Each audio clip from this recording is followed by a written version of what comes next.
Good afternoon, everyone. Welcome to this session on transforming the steel industry with green hydrogen. Today, we tackle a critical issue with the steel industry because it's one of the largest contributors to global carbon emission, primarily due to its reliance on traditional production methods that heavily depend on coal. This approach accounts for approximately 70% of steel production and results in significant CO2 emission, posing serious environmental challenge. Given these pressing concerns, the urgency for sustainable practice has never been more pronounced.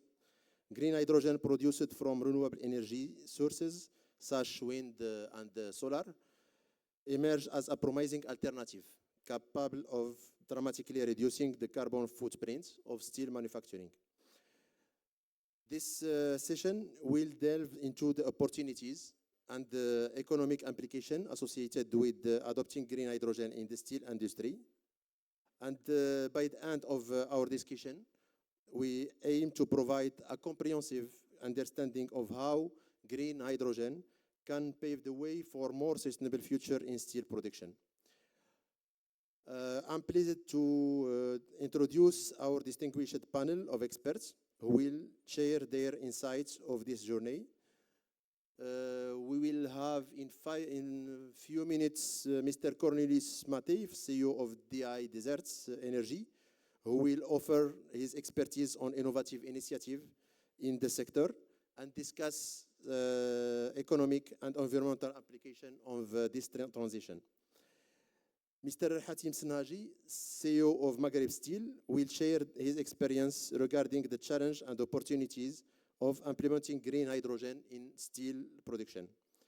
And Mr. Aklai, CEO of Sonacid, will discuss with us how Sonacid is preparing for this vital transition. I encourage, of course, to engage actively by asking questions and participating in the discussion. Now, let's welcome our panel, Mr. Aklai, Mr. Senhaji, and I thank Mr. Cornelis who will join us in a few minutes. Mr. Senhaji, Maghreb Steel is already producing green hydrogen.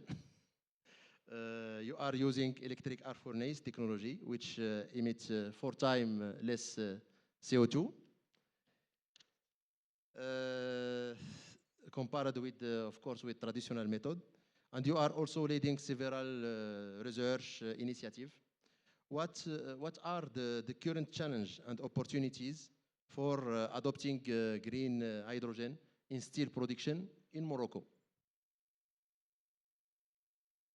Yeah, thank you for the question. Hello, everyone. So yeah, you are right. We are producing hydrogen, but in small quantities, not the quantities that we are talking about when we talk about green DRI. We are producing hydrogen mainly for the heat treatment of the coils after the cold rolling, so we have an inside hydrogen production.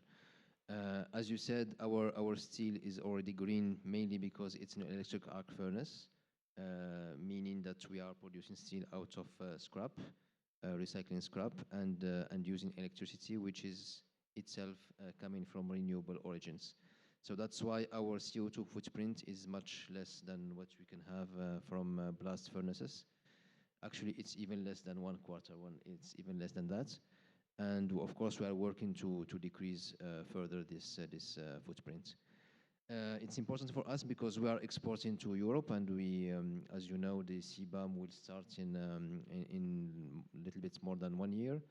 And this is a market where we can find opportunities and use this leverage on this low CO2 content of our steel to be able to address some of the clients who are really who want to buy the real green steel, not the gray steel that has paid the tax, which also some of the clients really want the green steel with low CO2. Your question was about what are the challenges. Well, as you said, the steel industry is responsible for a large share of the CO2 emissions worldwide. And so if we want to decrease to have an impact on the global warming, we need to change the industry. The industry has to change completely. So that means that at some point in the future, we'll have to produce steel either in electric arc furnaces like we have, meaning recycling scrap, or if we want to use iron ore, then it has to be reduced not with coal as it is done today or natural gas, but by hydrogen. The challenge is that today this technology exists. I think technically there is, it's rather well known as a technology, but the economics are still not there because it costs much. The cost of producing DRI with hydrogen is much higher than the cost of producing the same DRI with natural gas today. So that's why today worldwide there are few projects that are being considered or built to produce green DRI using hydrogen. So here in Morocco, since we are electric arc furnaces, we can consume both scrap or DRI. And if tomorrow there is DRI that is available, then it can be an additional feedstock for our plants. Thank you, Mr. Hatim. Monsieur Aqlaei, on switch à Sonacid, donc bien sûr des sidérurgies, de l'industrie sidérurgique les plus importantes au Maroc, à côté de Maghreb Steel. Sonacid, il a placé la décarbonation, bien sûr, au cœur de sa stratégie. Donc aujourd'hui, vous produisez plus de 85%, si je ne me trompe pas, donc de votre électricité, il est d'origine renouvelable. Donc, est-ce que vous pouvez nous dire un peu plus sur votre stratégie de décarbonation? Est-ce que l'hydrogène, c'est une option aujourd'hui, l'hydrogène vert, bien sûr? Et comment vous vous préparez face aux nouvelles taxes?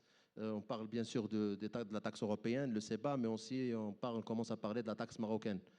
Donc, c'est des choses maintenant qui sont d'actualité. Donc, comment Sonacid est en train de préparer tout ça? Merci. D'abord, Sonacid est une entreprise sidérurgique sur l'acier long. Donc, on produit du rang à béton, du fil machine et de la fibre d'acier.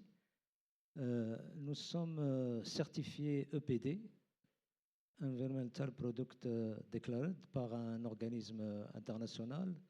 Le dégagement de CO2 a été mesuré par l'Institut de technologie de Luxembourg et nous avons un dégagement aujourd'hui de CO2 qui est de l'ordre de 460 kg par tonne. Donc compris la partie industrielle, la logistique, la livraison des produits, etc. Et les 460 kg par tonne nous mettent dans une situation où notre acier est considéré comme acier vert. Et donc nous sommes tout à fait capables en 2026 avec la taxe carbone européenne de pouvoir pénétrer le marché européen sans problème. Ce qui est important, c'est que quand on parle de décarbonation, il n'y a pas que le CO2, il y a tous les autres gaz avec les NOx, etc. Et donc il y a un travail de fond sur ça. Maintenant, je reviens à l'intérêt de l'hydrogène. Nous avons deux laminoirs qui fonctionnent avec du fioul. Et l'idée, c'est dans une première étape de les convertir à l'utilisation du gaz naturel, parce que la chance que nous avons, c'est que dans notre pays, on a aujourd'hui des découvertes de gaz naturel qui nous rassurent sur l'utilisation de ce gaz, d'autant plus qu'une de nos usines à Nador est à 70 km du gisement de gaz de Tindrara. Et donc ça, c'est une première étape. Et donc nous allons adapter nos laminoirs pour pouvoir utiliser le gaz naturel. À partir de là, si demain on a une offre d'hydrogène à un coût économique, on sera en mesure d'utiliser l'hydrogène dans les laminoirs. En termes de R&D et de recherche, nous sommes en train aussi de développer un certain nombre de procédés qui vont utiliser l'hydrogène pour réduire les métaux ferreux et non ferreux sous forme de poudre. Là aussi, c'est des produits à très haute valeur ajoutée. Et donc, la possibilité d'avoir accès à l'hydrogène nous permettrait aussi de développer ces produits-là qui peuvent servir comme catalyseurs, comme outil pour fabriquer les outils de travail sur l'acier. Et donc, les perspectives sont intéressantes. Le problème qui se pose aujourd'hui, à quel prix aurons-nous cet hydrogène? Tout à fait. Donc, c'est la question de prix donc, qui revient pas que dans le style, mais dans tous les projets en relation avec l'hydrogène. Monsieur Snaji, donc, au Maroc, que ce soit son acier ou bien Maghreb Steel, on utilise déjà de l'électricité verte, effectivement, pour produire de l'acier. C'est de l'énergie décarbonée, bien sûr.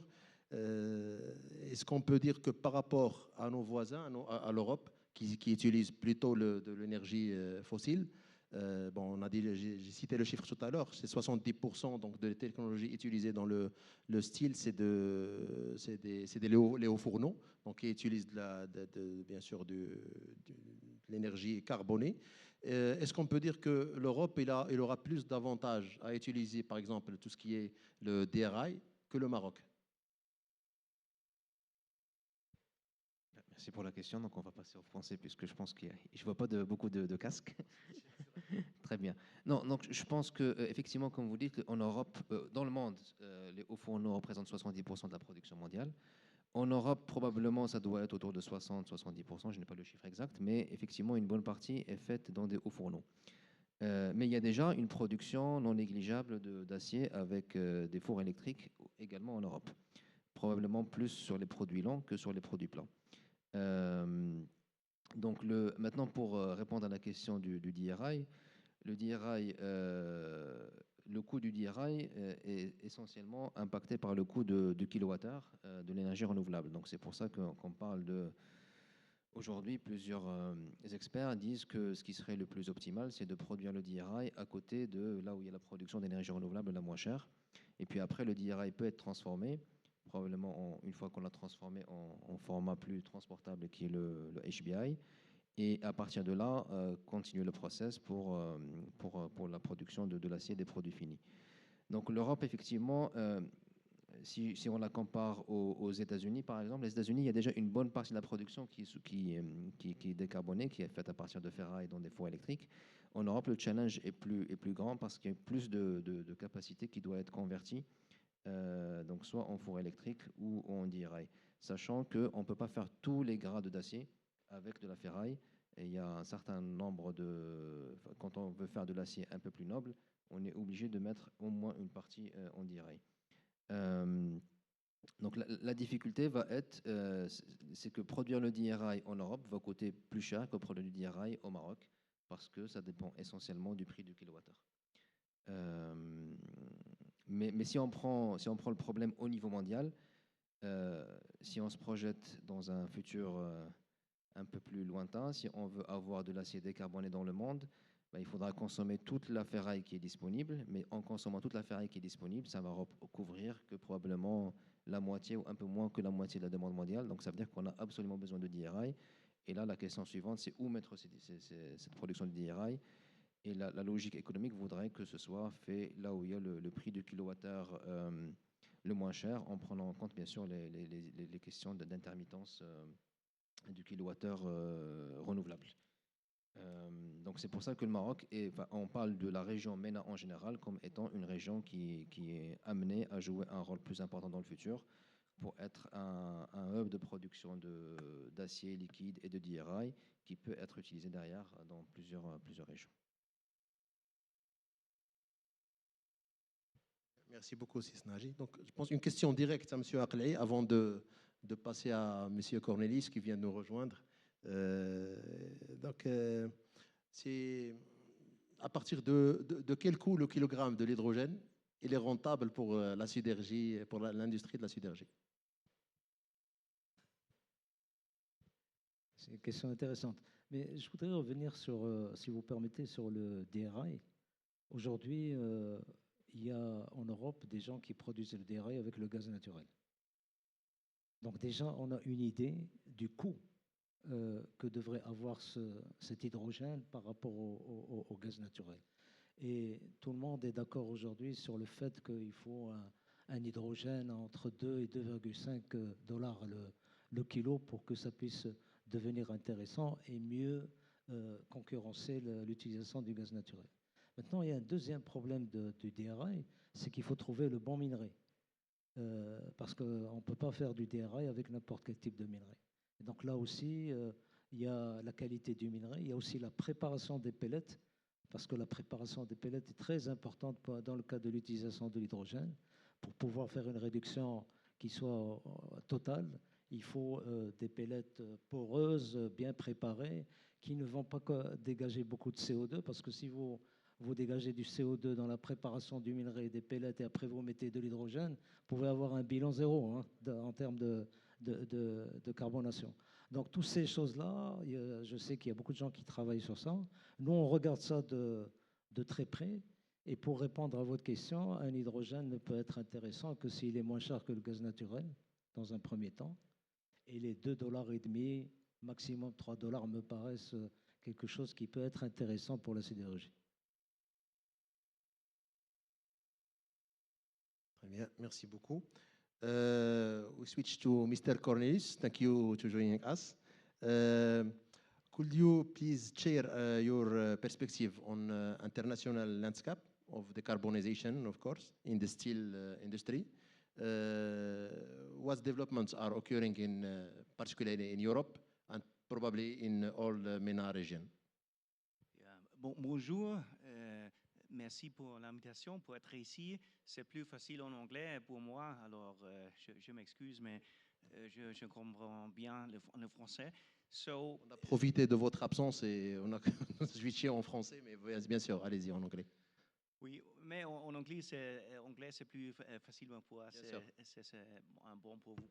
Alors, so, yeah, internationally, in just a few years, talking about the topic green steel, this is, a complete paradigm shift. Who would have thought just a few years ago for companies like ThyssenKrupp, where we've been working very closely together, that, green steel is the only way to survive with steel production in Europe.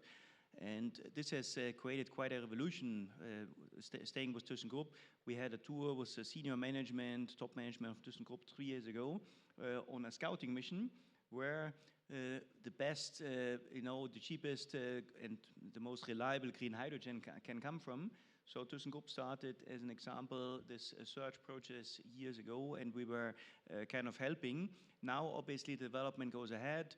There is the first grant of the German government, 2 billion euros to convert the first industrial furnace to DRI technology. And this is being implemented. The first tender is out. I think it's around 117,000 tons of green hydrogen per year, starting from 2027, I think 28. Same as Salzgitter, another big steel producer from Germany, just as an example. They also have a 1 billion euro grant. The tender is out as well to purchase a sizable amount of hydrogen. So this is, of course, a completely new situation. It's very important for the link with the region because these are the off-takers. They need to purchase green hydrogen to produce green steel in the future. And this is, I think, a very important development which creates confidence in the market. At the same time, it's the only way, and the question is still, I think, even for ThyssenKrupp, it will be challenging to keep 10 million tons of steel production in Germany per year. That's as simple as it is. And the obvious question asked as well, why doesn't steel production go where the cheapest low-emission energy is? And this is in countries like Morocco, obviously. We have not only very low-cost solar power, but also wind power, and you almost have effectively baseload wind power in Morocco here. And the same question is for Mauritania, for example. Mauritania on top has significant iron ore reserves, so the iron ore is in the country, the energy is there, and green energy can potentially be produced. Now looking at the MENA region, DRI does an energy as a think tank, completely independent along all emission-free technologies. We have a bit more than 120 partners from 36 countries, so pretty international, completely independent. We see quite a powerful development in the region. We have established a so-called hydrogen project tracker where we look at every single project and while we were at 69 projects a year ago, we are now at 113 hydrogen projects, with the vast majority being green in the region. And this is really a big development. We have Neom Green Hydrogen as the biggest one, probably everybody of you knows, under construction. The project, by the way, was originated out of our group, which we are very proud of. And yeah, I think the big challenge is now to bring obviously more projects to a concrete phase. Offtake is always the main challenge, and yeah, we are working together in this sense. There's other countries like, for example, Oman, where there's serious ambitions on green steel.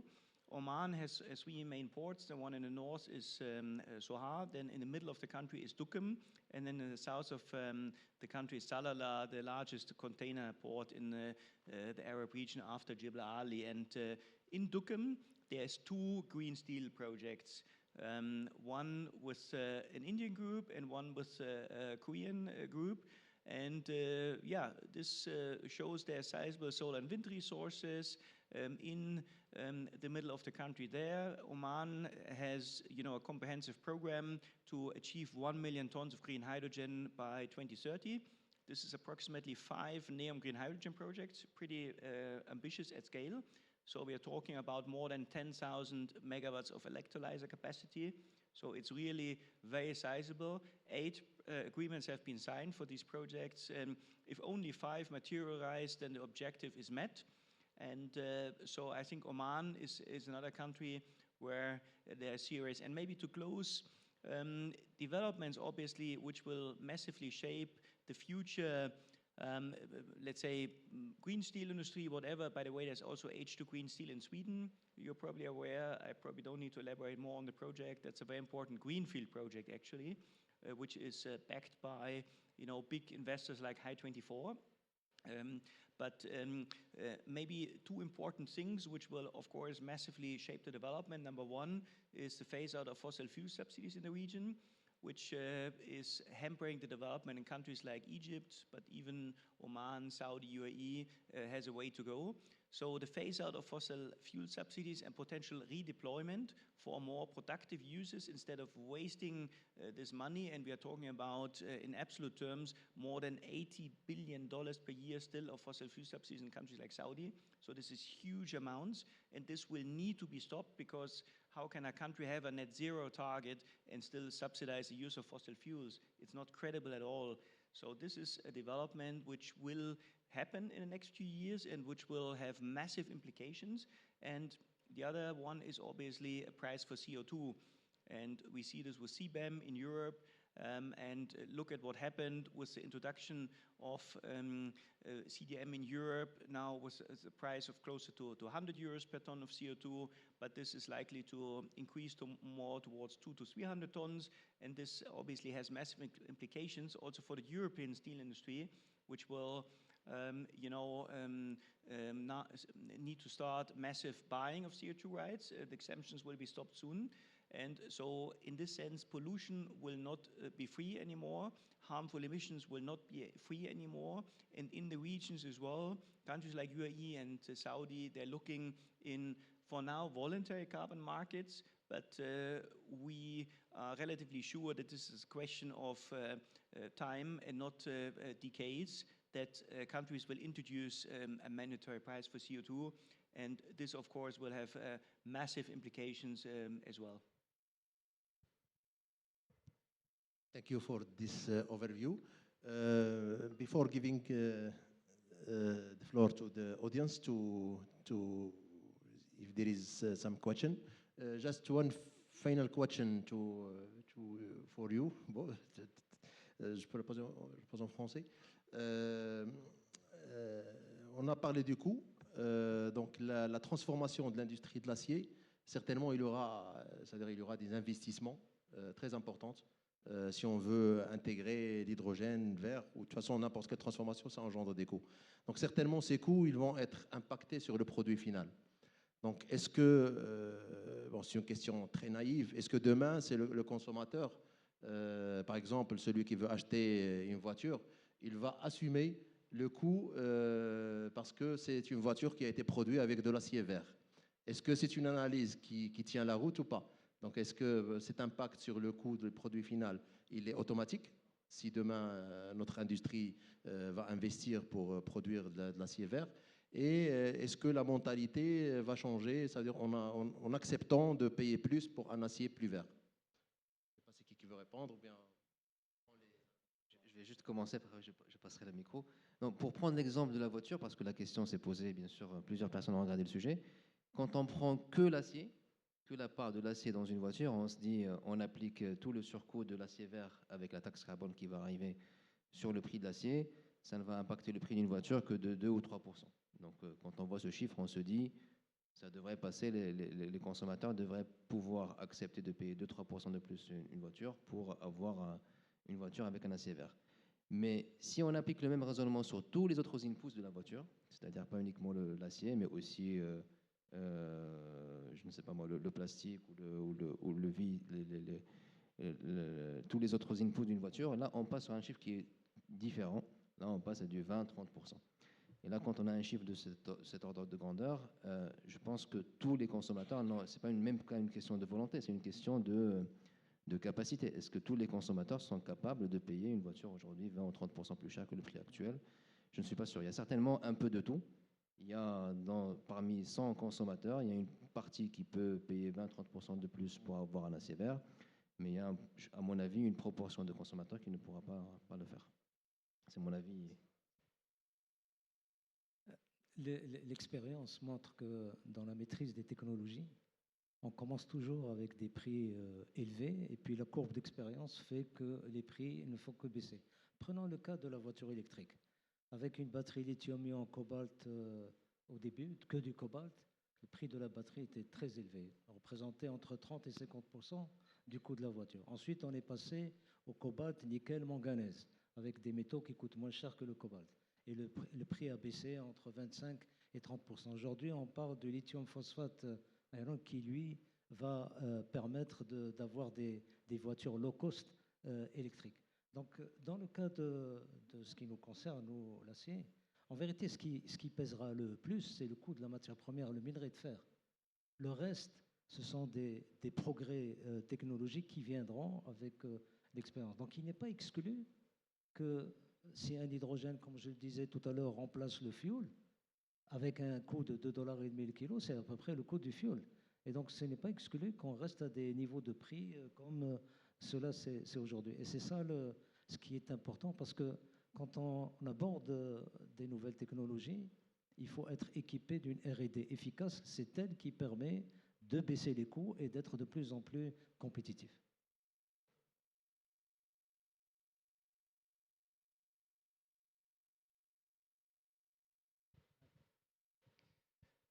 Well, I think just one comment. Green electricity, low emission electricity, whatever you want to call, is the currency of the future. 2/3 of the cost of 1 kilogram of green hydrogen is the price of electricity, 2/3. So whoever manages to produce the lowest cost green electricity will be the winner of the future. So this is the currency, this is the way to go, and it doesn't really matter on what the green electricity is used for. There is a massive demand because only for electrification we have a huge increase. Europe is 20% only electricity, 80% is molecules. You always need to keep this in your mind. And of course, in a scenario which is plausible, like IRENA, we go to 50-50 in 2050. So 50% electrons, 50% molecules. In whatever scenario, there is a huge increase in the need of green electrons, because the beauty is today with hydrogen, we can convert the green electrons to any other form, for green hydrogen, for green steel. We can convert to e-fuels. We talked about this in the past. We can convert to ammonia, which is a big case in Morocco as well, because Morocco imports 2 million tons of ammonia per year. It's a huge producer of phosphate fertilizer. So green electricity, really, to summarize, is the basis, is the currency of the future. Morocco, as a country, has all the ingredients as one of the top wind sites globally to become a super producer. And then obviously a trader as well, a trading hub for the strategic position in the northwest of Africa, between Africa and Europe, with the existing electricity cable connection for already more than 25 years, which will be expanded with the existing pipeline, which can be potentially converted to hydrogen. And then I think most importantly, in attracting additional industries, because Morocco has an amazing diversified industrial base today. And this, I think, is a great foundation, a great opportunity to diversify it further, to attract significant parts of the value chain. And steel is, of course, an important part of that. Thank you. Now, I think we have some minutes to take some question.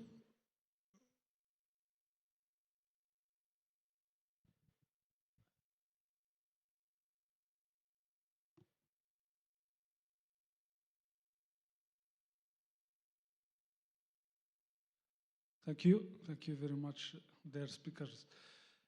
I have a question about the Moroccan context in this industry. I mean the steel industry. Beyond the hydrogen costs, what about the iron, the feedstock? Is there enough feedstock in Morocco, or it will be added to the total cost? Thank you. It's for Mr. Snaj. Okay, so as I said, in Morocco we have only electric arc furnaces to produce steel, whether for both flat steel and long steel. That means that our input is not iron ore, it's scrap. We can, so I think in the case of Sonacid and other long producers, it's almost 100% scrap, or some percentages of HBI. In our case, at Maghreb Steel, it's probably between 90 and 95% of scrap and 5 to 10% of HBI. HBI is the DRI that is compacted into kind of ingots so that it can be transported. Talking about scrap, so your question is very good question, because the local scrap is not enough for the local production. That means that we are consuming already all the scrap that we can collect in Morocco, and we are also importing scrap from Europe. And we need to continue to import the scrap from Europe or other areas like in North America or South America or other places. And for the HBI, we need also to continue to import it, mainly for high grade, for high-end grades of steel. So this, I think, is already something that we live with today, and we will continue to be in the same situation. One of the challenges that we will have is that probably scrap will be more and more difficult to source, especially the high quality scrap, because I mean all the countries will try to consume their scrap within their countries. My personal view is that there will always be enough scrap in a region like Europe. There will be more scrap collected than what will be consumed, so that a country like Morocco will be able to continue to import this scrap. Non, il y a un véritable risque pour l'approvisionnement en ferraille, parce que si je prends le cas de Sonacid, nous avons besoin de 70% de nos besoins importés.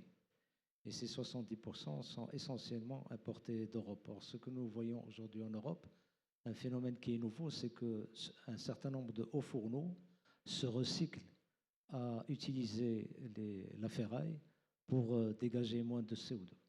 Et il y a un lobbying pour pouvoir réduire les exportations de ferraille de l'Europe vers des pays comme le Maroc. Donc ça, c'est un risque important pour nous, qui nous oblige aujourd'hui de diversifier nos sources, d'aller chercher de la ferraille américaine, canadienne, d'Amérique du Sud. Et là, va se poser l'intérêt du DRI, parce que le DRI nous permettrait de nous prendre un peu plus d'indépendance vis-à-vis des scraps.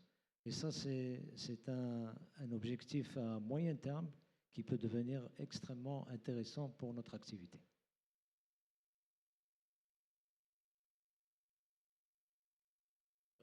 But it will, ça sera intéressant de produire du DRI au Maroc ou bien de l'acheter, de l'importer. C'est vrai. Oui, c'est toujours pour vous. Parce que vous avez trouvé la solution, donc c'est le DRI, puisqu'on n'aura plus de scrap à importer. Et peut-être ça sera la même chose, ça va se produire dans les autres marchés, donc pas que le marché européen. Donc, est-ce que vous pensez que le Maroc doit produire ou bien on doit importer dans un futur moyen et long terme? Ce qu'on sait maintenant, c'est que les Européens travaillent beaucoup sur un DRI produit dans des zones où il y a de l'énergie verte. Et la chance pour nous autres, c'est que le Maroc a un potentiel de production d'hydrogène avec l'énergie verte très intéressant. Et la Mauritanie aussi, parce que la Mauritanie est un pays qui intéresse beaucoup de gens qui essayent de réfléchir sur le DRI, parce qu'il y a une minerai de fer, il y a les mêmes types d'énergie verte que le sud du Maroc. Et donc, pour répondre à votre question, il serait intéressant d'avoir une production de DRI dans le pays, au Maroc, surtout si demain on découvre des gisements de fer dans notre pays, parce que ce n'est pas exclu ça aussi.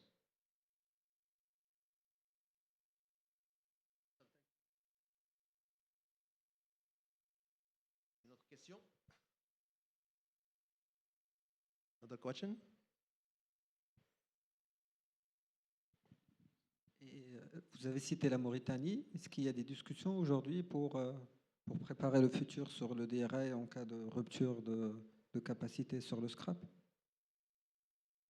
Ou avec d'autres pays, mais Mauritanie ayant voisin et qui a la capacité de fournir, idéalement, ça serait le fournisseur idéal pour le Maroc. Aujourd'hui, la Mauritanie intéresse beaucoup d'opérateurs internationaux qui veulent envisager une production de DRI. La Mauritanie est un pays qui change aujourd'hui, qui n'est plus la Mauritanie qu'on a connue auparavant. C'est un pays qui s'enrichit. Il y a du gaz naturel, il y a de l'énergie verte, il y a des gisements d'or importants. Donc c'est un pays qui peut devenir attractif, mais qui pourra aussi, je dirais, rentrer en concurrence avec le sud du Maroc, sauf que en termes d'infrastructure, le Maroc est aujourd'hui beaucoup mieux équipé pour pouvoir aller plus vite dans la réalisation d'unités de production de DRI si les conditions sont favorables en termes de coût de production de l'hydrogène. Parce que le problème de l'hydrogène, ça ne sera pas son coût de production. Je pense qu'au Maroc, on aura un coût de production très intéressant. Mais c'est le stockage, le coût du stockage qui risque de renchérir le coût d'hydrogène. Vous l'avez bien dit, un autre avantage qu'a la Mauritanie, c'est le gaz. Parce que quand vous faites un projet comme ça, quand vous investissez des milliards de dollars, c'est quand même mieux d'avoir une usine qui peut fonctionner au gaz ou à l'hydrogène, de manière à pouvoir au moins démarrer quelques années avec le gaz et puis pouvoir switcher entre les deux dès que l'hydrogène est disponible, passer à l'hydrogène. Donc ça, c'est aussi un avantage.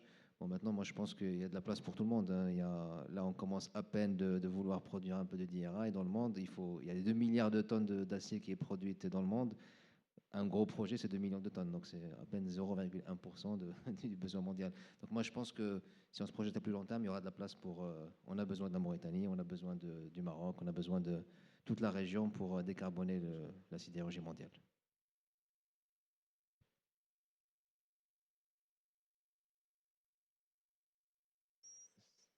Il y a une autre question?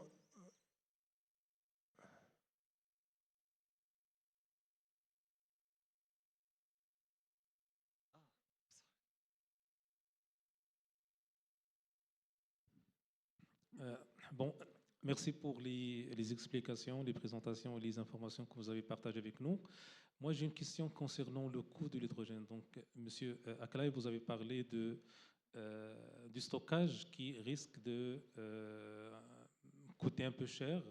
Et bon, je voudrais vous demander, vous, en tant qu'opérateur, en tant qu'utilisateur potentiel de l'hydrogène vert, qu'est-ce que vous proposez pour préparer une infrastructure qui permettrait de stocker l'hydrogène, de le distribuer, soit pour l'industrie de l'acier, soit pour d'autres industries, et de garder disons, le coût d'utilisation de l'hydrogène vert compétitif pour vous et pour les autres industries.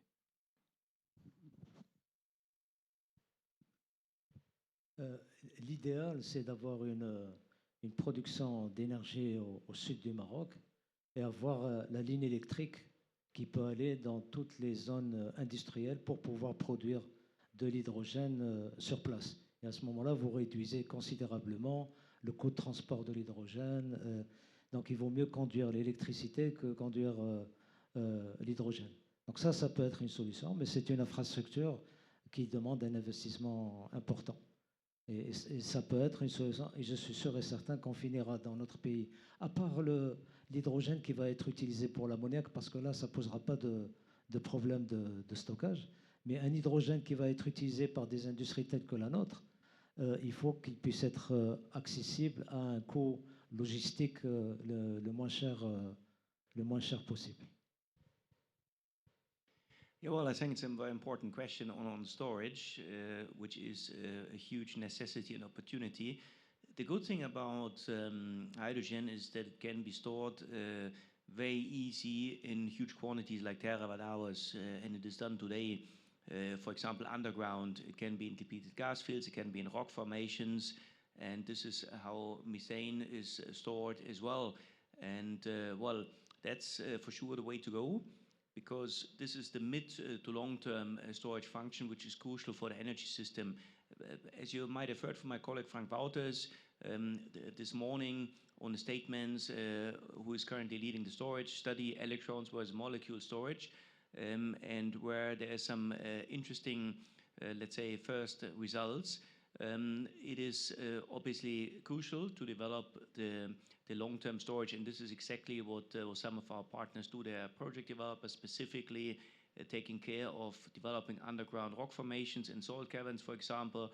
But from preliminary results we see from the region here, there is underground storage also of LPG, for example, here in Morocco. So there is for sure opportunities to be looked into more in detail, and this is a very crucial part of the future energy storage, energy system. So it's not an isolated storage of hydrogen, it's not an isolated infrastructure, it's a crucial link for a future energy system, you know, with a very high percentage of renewables, with flexibility, storage, backup, electric interconnections. So this is a very important part to be developed in parallel.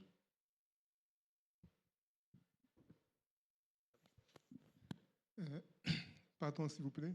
Vous avez parlé du stockage dans les cavités souterraines. Est-ce que vous avez une idée sur le taux de perte d'hydrogène dans ces cavités par infiltration? Parce que vous savez, l'hydrogène est très léger. Merci. It's a question about stockage in southern cavity. Okay, the losses. Well, the losses, there is, well, of course, with hydrogen, you have generally the big issue of boil-off, because it's the smallest element, it quickly vanishing, and this is for pipelines as well. I think, of course, to be linked to first, but for storage, as far as I know, for salt caverns, for example, there is this is a minimum problem, the losses there. Of course, you need compressors to store the hydrogen underground. You always need energy, but in terms of round-trip efficiency and in terms of levelized cost of storage, this is ultimately like levelized cost of electricity. You would look at levelized cost of storage for bulk amount, like for terawatt hours of energy. This is a negligible cost. So I can tell you that a salt cavern of a certain capacity, underground storage of hydrogen, where you find quite a number already today globally, costs more than 100 times less than a battery.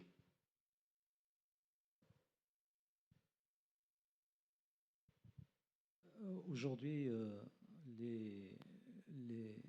les mines qui sont connues pour pouvoir stocker du gaz, c'est les mines de sel, qui sont les plus étanches, les plus intéressantes en termes de stockage de gaz. Donc l'expérience a déjà été utilisée dans beaucoup de pays. Nous, on a les sels de Mohammedia, c'est un gîte qui peut être intéressant. Maintenant, le problème de l'hydrogène, c'est à quelle température on va le stocker. Est-ce qu'on va stocker de l'hydrogène gazeux où on va stocker de l'hydrogène liquide. Liquide, ça coûtera les œufs de la tête parce qu'il faut le maintenir à moins de 272 degrés.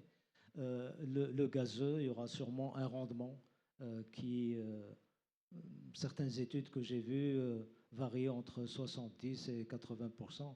Donc déjà, quand même, vous perdez 20 à 30% du gaz et il faut l'intégrer dans le coût de production de cet hydrogène. Le stockage de l'hydrogène est un sérieux problème à ne pas négliger.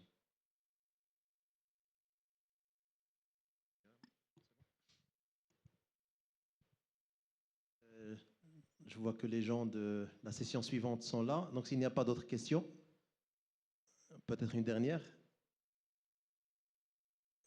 Il y a madame ici, peut-être, qui voulait poser une question tout à l'heure. Non? C'est bon. Très bien. Donc, je vous remercie beaucoup pour l'interactivité avec les panels. Merci beaucoup, chers panélistes. Et voilà, espérons que l'année prochaine, on aura plus de concret, plus de visibilité sur comment l'hydrogène vert et de toute façon l'énergie verte en général pourra contribuer à la transformation de notre industrie en général. Voilà, merci.